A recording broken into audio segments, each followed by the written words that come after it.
兄姐妹们平安。我们本来应该在神的殿中来敬拜神，但是这一次因为瘟疫的缘故，不单单是我们这个地方，甚至整个世界，差不多所有的活动都要停顿下。这是在过来呢7个月当中，那个都没有办法想到。但是今天真正的已经发生在我们当中。这个时候，人的心恐惧战惊。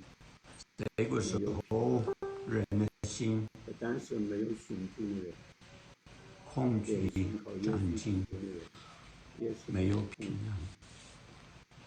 不但是没有信主的人，连信靠耶稣基督的人也是在恐慌当中。耶稣这个平安是今天的人。所以主耶稣曾经讲过说：“所以弟兄姐妹们，我留下平安给你们。”主耶稣这个平安是今天的人最大的需要。接着这个万主的平安。所以弟兄姐妹们，今天我要从我们有这样一位民数记16章来看里面的记载当中，我的重点是在最后48节那个地方。圣经写着说，他站在活人死人中间，瘟疫就止住了。但是前面呢，也跟他有关系。其实申命记这个民数记16章里面所记载呢，可以说是在2天当中所发生的2件大事。什么2件大事呢？第一个就是地开口，把一些悖逆的人活活吞下，这个是第一件事情。第二件事情就是因为上帝的愤怒临到，瘟疫发作的时候，祭司亚伦站在活人死人的中间，瘟疫就止住了。这个就是在这一章圣经里面呢2件大事。我们先看前面提到说，第一，为什么开口把人活活的吞灭？我们从第1节我们就看起，这边有一个盘弹是可拿的一弹。在第1节圣经里面我们看见有4个名字的，第一个叫可拿，他是属于利未支派。后面3个叫大坦、亚比兰跟安，他们是属于流便支派。所以在第1节圣经我们就看见有4个人的名字。在第2章呢，我们又看见有250个首领。这边写着说，他们是有名望陷入会中的人，所以他们形成一个党在摩西的面前起来，聚集攻击摩西跟亚伦。他们讲的话是什么？他们说，你们擅自专权，到了全会中个个都是圣者，耶和华也在他们当中。你们为什么自高超过耶和华的会众？这个是后来一般人所讲的话。第4节我们就看见摩西听见这个话，就匍匐在地。在这一章圣经里面3次提到匍匐在地，这个是第1次。当这些人这样讲的时候，摩西匍匐在地，这个是摩西的反应。他谦卑等候在神的面前，让神自己来显明他的旨意。这个是在第4节我们看见。然后摩西就告诉他们说：“你们说我们擅自转去。”他说：“好吧。”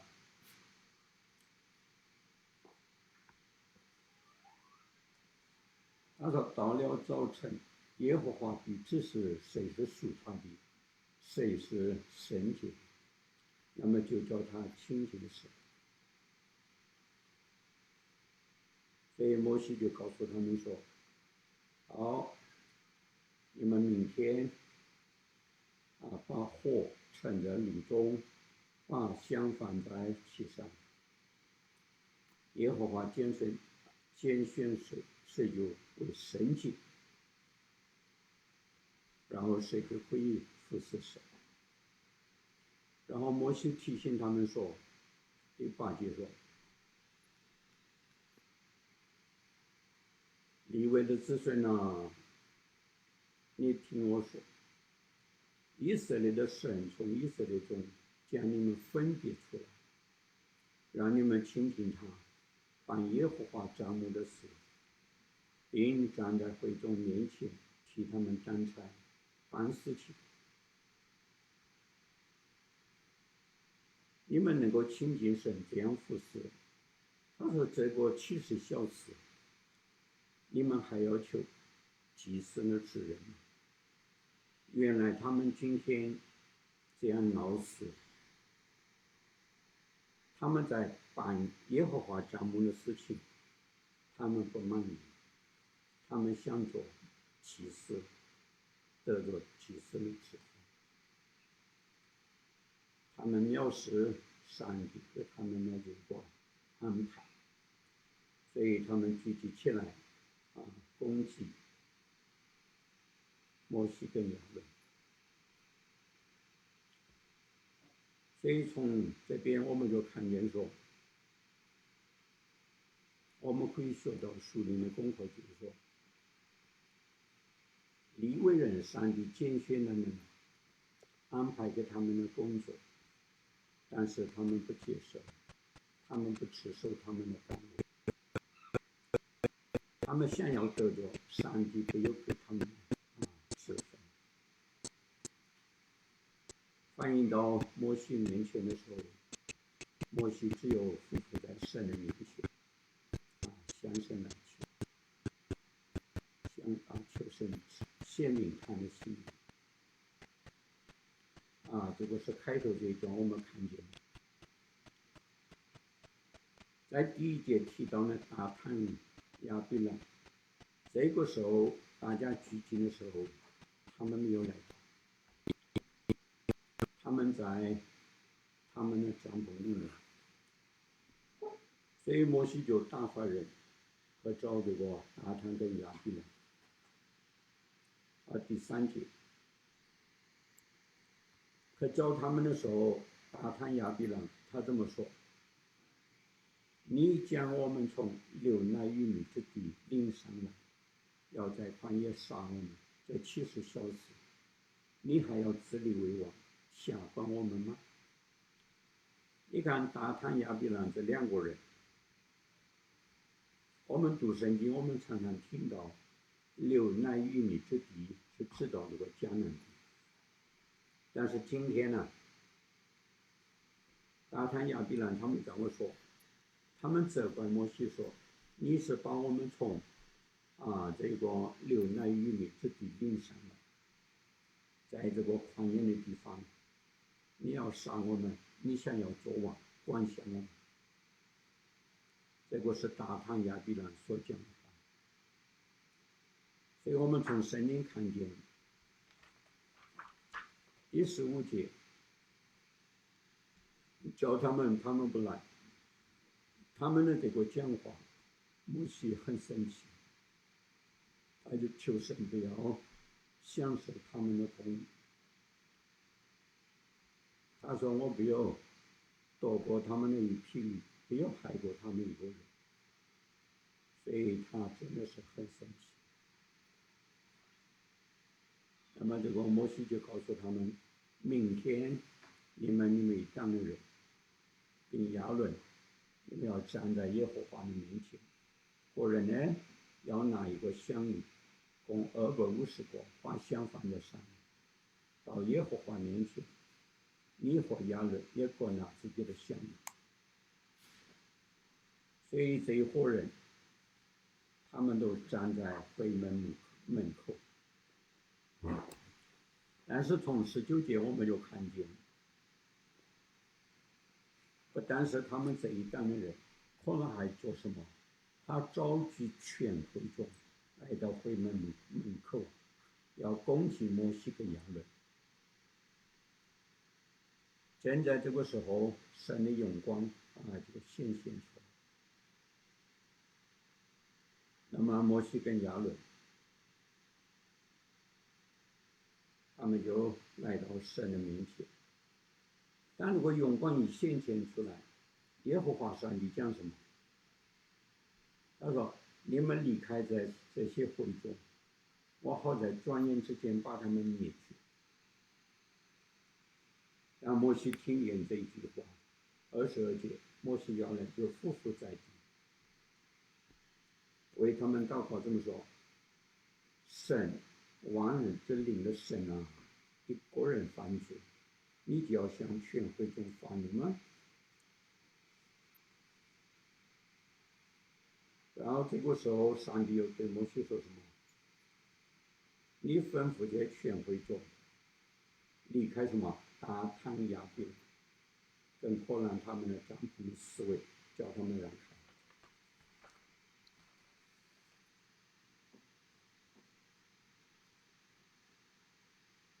当神这样讲的时候摩西就看到大唐亚比兰他们那边还有长老们跟着他一起去。第26节，他就照着神的吩咐对他们说：“你们离开这些倭人的帐篷，他们的物件你们不可以摸，恐怕你们陷在他们的罪中，跟他们一同消灭。”于是这些听见的人就赶快离开大唐跟亚比兰、扩兰的帐篷死了。那么这3个人呢，他们带着他们的妻子、儿女、小孩子，都站在自己帐幕的门口。那么这个时候，摩西对他们讲一句话的时候：“我今天要做的事情，他说不是凭着我自己的心意，乃是上帝打发我来行这件事情。”他说是有证据。什么证据呢？他说今天这些人要死，但是他们死跟一般人不一样。如果他们的死法跟一般人一样的话，这一件事情就不是上帝所做的事情。那么今天上帝要特别做一件新的事。什么新事呢？就是第一，要开口把这些人吞下去，让他们活活的坠入阴间。这样就说明说他们所做的事情是藐视耶和华神。想不到摩西的话一讲完，他们脚下的这个地就开口，把这一伙人跟他们的家具、他们的人丁财物都吞下。这样圣经说他们就活活的被吞下进去。然后呢，这个地就在上头早就火闭起了。圣经说这一伙人就这样灭了。所以从这个地方我们看见，他们为什么被活活呢吞灭？就是他们对上帝所安排的事情，他们不满意，他们要做他们自己想做的事情。另外不是利未支派的人呢，他们就指责摩西亚伦说：“你们领我们来这个地方，是想做我们的王，是想辖制我们管理我们。”所以上帝今年对他们所做的事情，可以说是相当大的一种审判。对于当时以色列人来讲，他们今天的这种遭遇，也是他们从来没有遇见过。他们在路途当中，他们得罪神，背叛神，但是没有一次的审判像这一次那么严重，那么厉害。圣经明明说他们是活活的被吞下，进到阴间。所以当时看见的人、听见的人，可以说是印象深刻。尤其你看，当地开口把这些人吞灭的时候，掉下河的时候，他们这个喊叫的声音，周围的人听见，他们就赶快逃跑。他们说担心，恐怕他们也被吞灭。所以可以说是相当大那震动跟惧怕的一件事情。看见的人，每一个人都是不能够忘记，是相当恐怖的一幕。那么不单单这3个家庭他们被吞灭，然后我们又看见什么呢？另外那250个人拿着香炉的人呢，就从神的面前出火来，把他们也烧灭。所以地也吞了，也有火出来，把那香炉的250个人都统统烧灭。然后呢，上帝就吩咐祭司把这个香炉捡起来，把火倒掉，然后把这个香炉怎么做什么呢？39节说，祭司以利亚撒将被烧之人所献的铜香炉拿来，人就吹出来，用以包坛，给以色列人做纪念。是亚伦后裔之外的人不得进前来，在耶和华面前烧献，免得他照后来一旦的所遭遇。这乃是照耶和华借着摩西所吩咐的。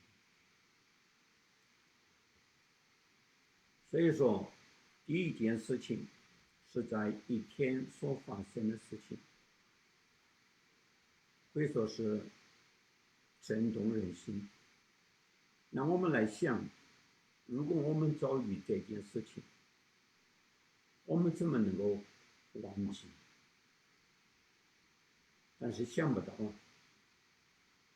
在第2段，从41节到这个点，只是隔了一天。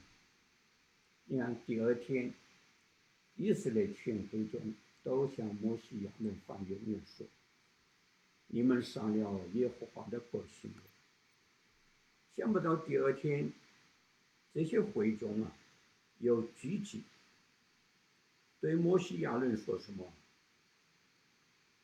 这些会众的事是你们害死的，是你们杀的。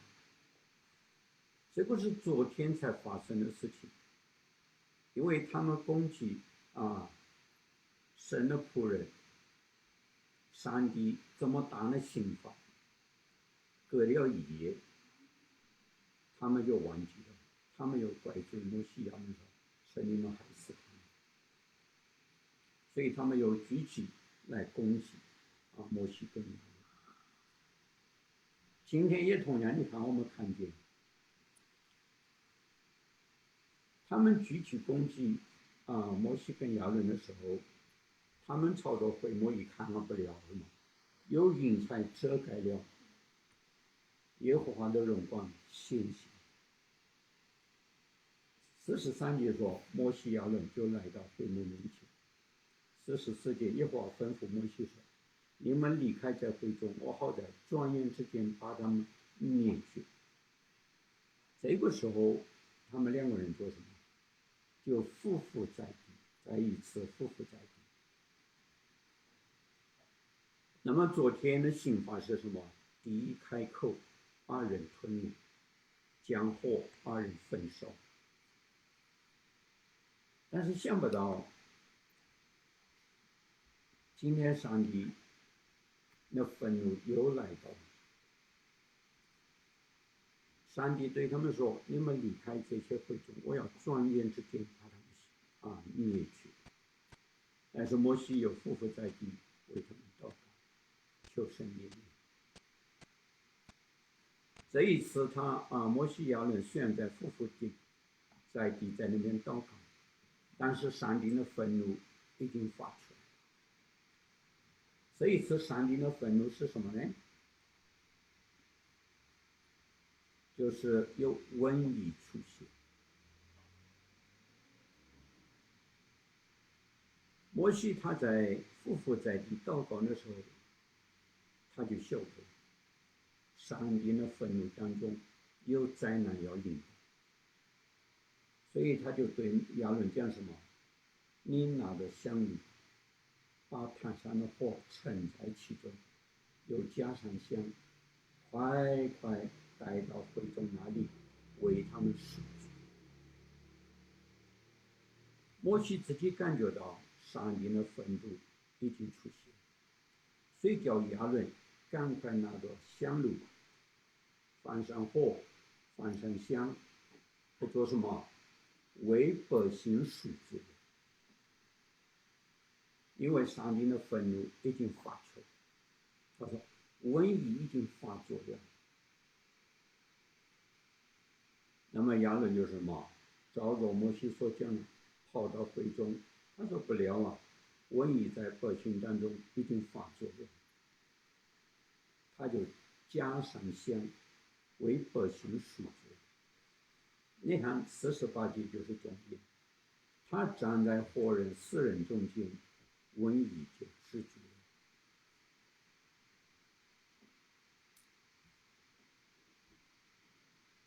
这一次我们看见这个上帝让瘟疫临到，是借着上帝的愤怒，这个瘟疫就出现。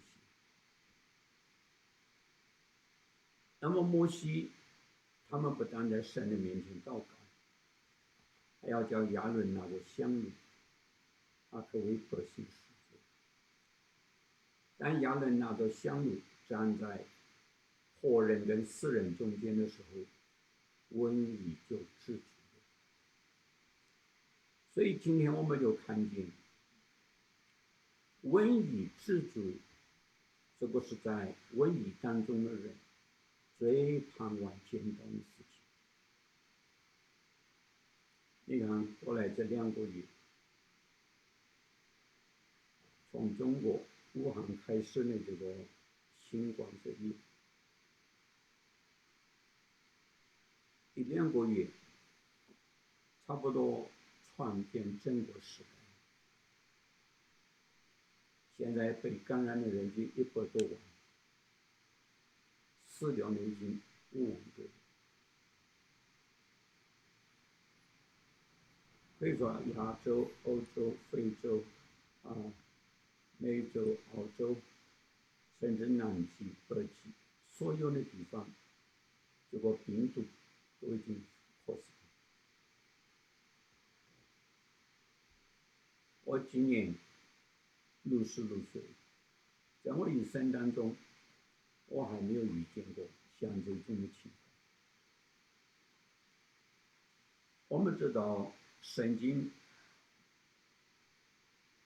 耶稣曾经对他的门徒说过，在他要回来之前，地上要发生很多的灾难。他说这些是兆头。我们从小到大，我们都经历，我们都看见很多苦难的事情，包括战争、地震、饥荒好像洪水啊、暴风啊、海啸，都看见了很多。但是这些灾难跟这个瘟疫不一样。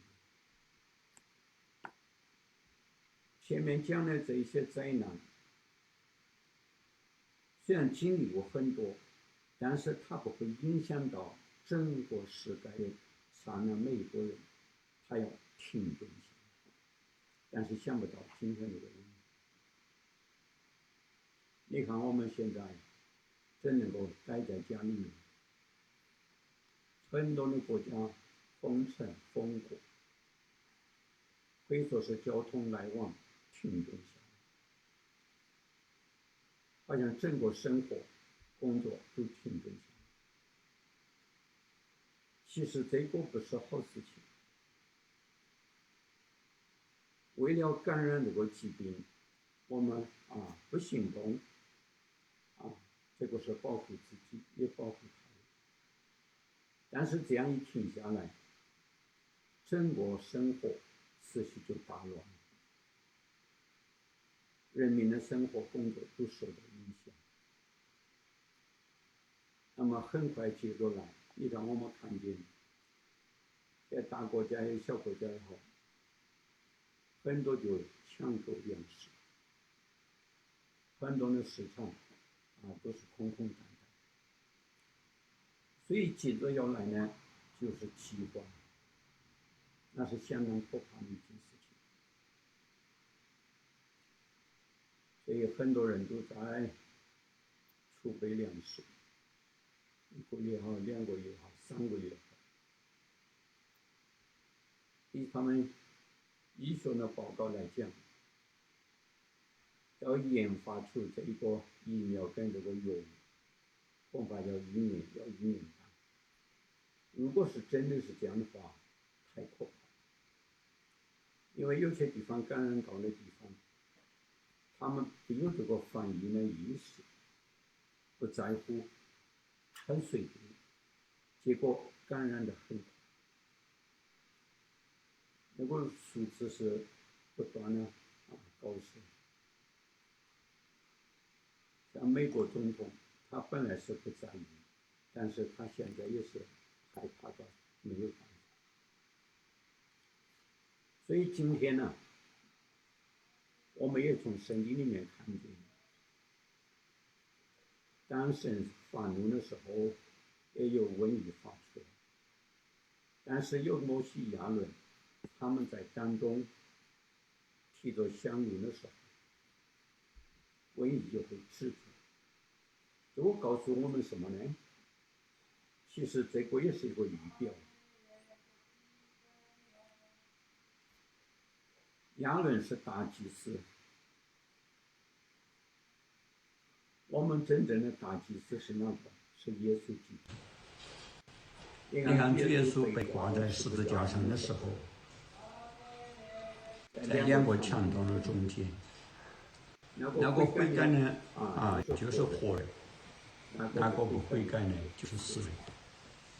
主耶稣就站在活人跟死人的中间，为他们祷告。这个就是耶稣基督所做的工作。那么亚伦是上帝所拣选做祭司，在神的面前服侍他。但是今天我们看见他所做的是什么？拿着香炉，然后焚香。这个说明什么呢？我们说祭司烧香一般都是在神殿里面，神殿外面有祭坛，在圣所里面有香坛，烧香多数是在这个香坛。那么祭司每天早晚都要在那边烧香，但祭司进到圣所去烧香的时候，外面来敬拜神的人，他们就在外面祷告。他们是不管是为哪一方面，他们是在外面祷告，里面呢祭司就在那边烧香。那么这个香坛呢，隔着那个幔子后面就是油柜。但一烧香的时候，香的烟就飘到神的油柜，所以这个香就是代表什么？祷告，达到神自己的面前。那么老百姓在外面他们祷告，在里面烧香，就是他们祷告跟香一起去到神的面前。所以这件事情提醒我们说，在这个疫情的面前，我们要像这个祭司亚伦一样，就是要做祷告的工作，这是最重要的一件事情。你看，想不到他站在活人跟死人的中间，瘟疫就止住了。今天我们信徒也是这样，当经历看见这些的时候，他们就害怕。其实上帝要我们做呢，不是要我们害怕，不是要我们逃跑，不是要我们躲避，应该像亚伦一样，站在死人和活人的中间，祷告，扮演这个祭司的角色。其实圣经明明告诉我们，我们是神的子民，君尊的祭司。上帝把他的百姓从埃及领出来，乃是要他们来服侍神。今天我们信靠神的每一个人，也就是要这样，借着祷告，更深入呢，跟神紧紧交通。尤其今天面临这一么大的危险的时候，疫情的时候，我们更要做好祷告工作。我们在这个落后的地区我们所做的事情很少，但是我们看见，在其他的地方，他们趁这个机会，赶快传福音，带领很多人信耶稣。上帝要我们信靠他的人，就是要遵行神的旨意。有人曾经问主耶稣，律法有那么多，到底哪个是最大的，哪个是最重要的？主耶稣告诉他们说，尽心尽性尽意尽力爱神，然后爱人如己，这就是最大的经历。如果我们要遵守主耶稣的诫命，今天我们就是要爱神，要爱人。今天我们看见信的也好，不信也好，处在这个疫情的面前，我们要表现出我们的爱，我们能够帮他们尽量帮，但是祷告更是这样。我们应该花更多的时间亲近神、祷告神，尤其为着这个疫情，我们要献上祷告。那么今天很多先进的国家，他们也是一样，不能够在教会里面一同敬拜，他们也透过网络在线上一起敬拜，一起交通，一起分享，有些变成小组，透过小组，他们有个分享，结果带领很多人信。我甚至听见有些牧师讲过，现在的情况不是停顿了，好像在另一面更活跃，并且带领比平常更多的人来信耶稣。所以有些时候最好让这个瘟疫不要停止，那会更好。这个当然是看见这个国小有这种想法建设，但是我们今天要表彰神的爱，我们应该做什么？我听说在意大利有一个神父，当然他们是天主教，我们一般人大多人都会批评这个天主教，但是那边听说有一个神父，他也被感染，他带着呼吸机，也很严重，但是他看见旁边的人不有，他就拿下来各自的，结果他就死了。我听见这件事情，这个实在是震撼人心。这个是真正表彰神的大爱，神是自己愿意牺牲自己的生命去救别人。这个就是上帝我们今天信徒在这个危机的时候要表现出来的行动。但是很多的人呢只顾躲避没有任何的行动。所以弟兄姐妹们，我们也应该靠着神的恩典刚强起来。当然我们要保护自己，也需要保护别人。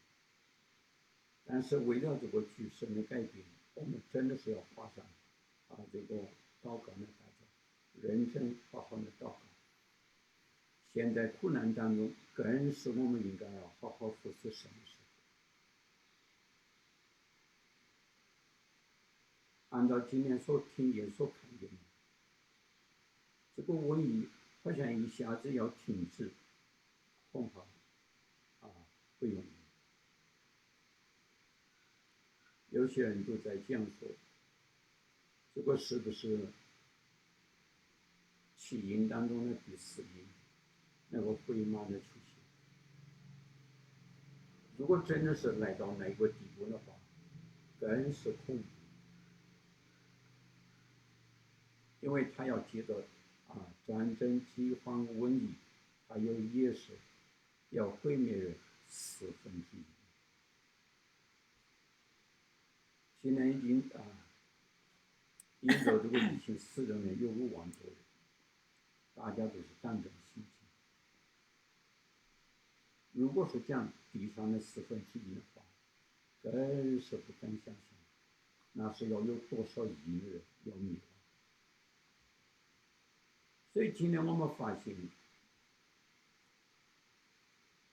我们认为可靠的东西，认为可以保护我们的东西，能够让我们赚到的东西，金钱也好，权势也好，但是今天在这个疫情的面前，一样都抬不上脸去。人还怎么能够还喊着说人定胜天？这个小小的这个病虫的面前，人都没有办法抗拒。今天我们既然是信靠主的人，是属于神的子民，我们应该把我们的信仰活出来，让别人从我们的身上看见我们信的是真神。在这个疫情的面前，很多人都感觉到说是传福音最好的机会。我听说有些的地方做了一些小测试，是为着翻译呢工作所记录的一些小受册子。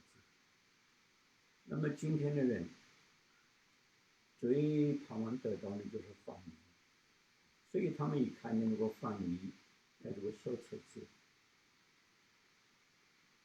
尤其听说一个外国人，他看见这个很实用，他就去送给那些人。他说我不懂中文，但是我听说这个东西呀，对翻译很有帮助的呀。他说不有一个很积极的，只要有一个翻译的方法，个个都有。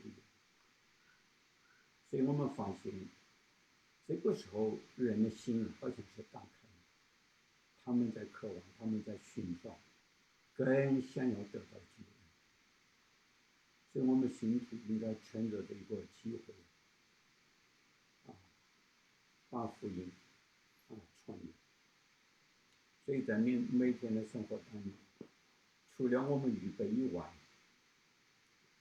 在神的面前要认真好好的祷告。你看今年因为这个疫情，大家都不能够活动，都要停着。我想这个就是上帝给我们一个机会，安静在神的面前，好好反省我们自己。因为过去没有发生过的事情，我们经历到了，那么明天会比现在会更好。如果以后越来越严重的话，在以后的灾难当中，我们更能够明白。所以今天就是我们在准备的时候，我们要认真跟神建立美好的关系，要好好的读经，好好的祷告，更多认识我们所信靠的神。接着祷告，我们更多建立跟神一个亲密的关系，让我们从上帝的面前得到智慧，得到力量，得到感应，然后才把我们得到的这个好处分享给那些还没有得到的。所以今天这个是人类正在渴望的时候，也是我们服侍神最好的机会。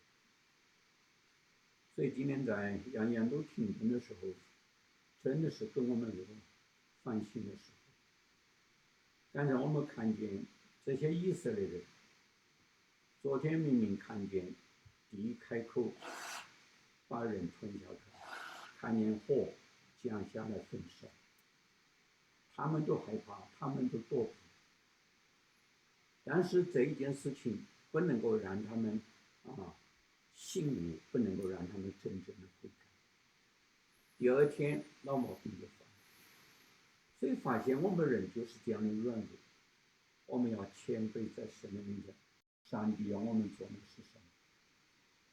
最近我自己也不断的祷告，求神清楚指示我活在地上，上帝在我生命里面让我做的是什么？在家庭，在教会，上帝让我做的是什么？当我走完人生道路的时候，我们更能够说上帝让我们做的，我们一定做好。这个实在是很重要。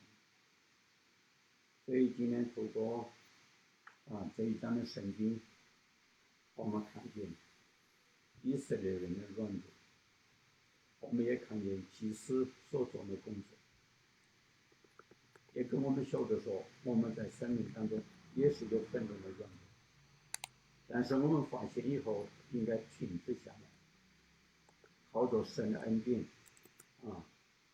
过一个新的生命生活，能够跟过去完全脱离。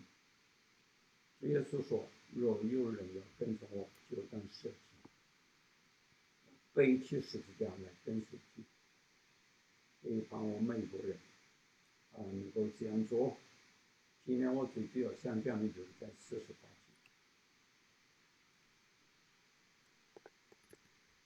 但亚伦站在死人活人的中间，瘟疫就止住了。盼望今天这个瘟疫跟我们在神的面前的祷告也有极大的关系，让我们从中能够看见神的大能，神的奇妙。如果上帝给我们机会，我们虽然不能够聚集在一起敬拜，我们即使能够透过这些线上，大家可以交通，所以求神上帝赐福弟兄姐妹们，在这个疫情的时候，不要害怕，一心一意的依靠神仰望神，上帝必恩待我们每一个人。我们祷告。天父上帝，我们实在是感谢你。我们相信你是爱我们的神，